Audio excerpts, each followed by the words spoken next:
the thing that causes the greatest amount of suffering is craving and attachment. So if you're so involved in sort of doing this thing to help others, and you do it so much that it harms yourself, then and that, being able to say, I helped like effective altruism. I helped 10,000 people today. The ROI here is incredible. Yet, you've been up for days at a time. You're exhausted. You have no relationship with anybody. That's not a healthy thing. And if you don't make it to whatever that goal is, then you start all these self-recriminations saying, I knew it wasn't real. I couldn't really do it. I tried, but I wasn't good enough and I wasn't worthy and I don't really deserve this. And I'm an imposter by telling people that I'm trying to do this, and you beat yourself up. Well, that's only causing you suffering. So if you sit there and say, my goal is to, let's say, help 10,000 people, whatever it is, and you sit there and you help 8,000, you go, I did an incredible job. Was it exactly what I want to know? But I'm okay, because at the end of the day, I did an incredible job. And, even for some of the stuff I do I have dreams and aspirations about helping people? Of course. And a zillion times I've not been able to do what I wanted. And I failed and I've made mistakes, and it's painful for myself, but I'm still a worthy person deserving of love, right? One thing I wanted to ask you, so you've had by any sort of definitions of success, like stupidly large amounts of success. A lot of books I've read from people who are very successful, they often lament that they didn't spend enough time on their relationships when they were sort of on the road to that success.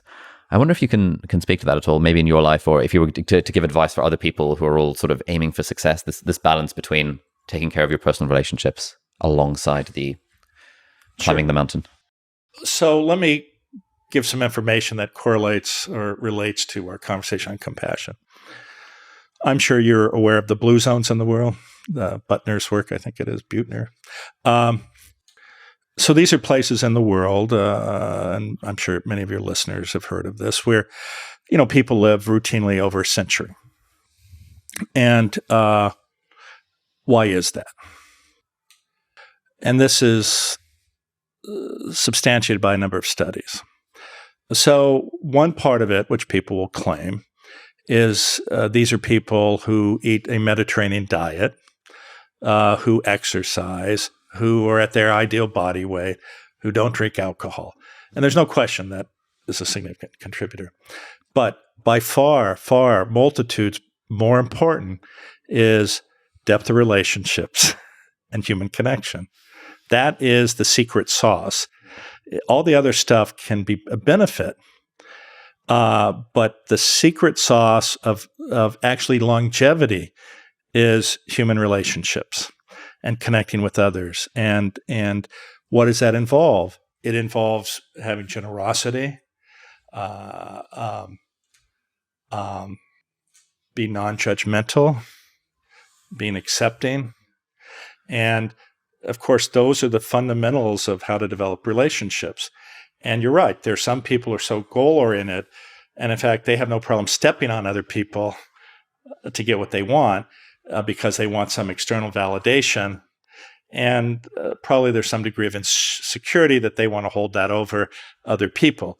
But, that's not going to create happiness or longevity. And I'm sure a number of, and I hate to beat up the hedge fund business, but, there are people who are, in that business of making money for the sole purpose of making money at whatever cost.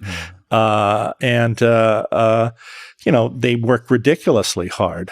And is it great to live in a big penthouse and drive sports cars and hang out with supermodels? I suppose I've been in that position on some level.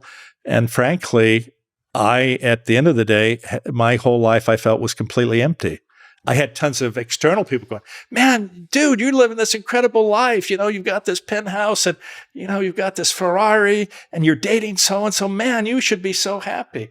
And I was never happy in that situation. I was miserable, actually. And to the point where I couldn't understand, because I did all of this stuff And I was miserable when all my friends would say, God, if I was in your position, I would be so happy right now.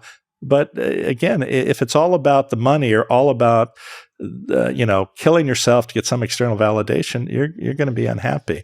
At least, that's been my personal experience and my observation. Hey friends, thank you so much for watching. If you enjoyed this clip, then click here for the full unedited episode. And if you like that, then do please consider subscribing to the channel. It means a lot. Thank you so much and have a great day. Bye-bye.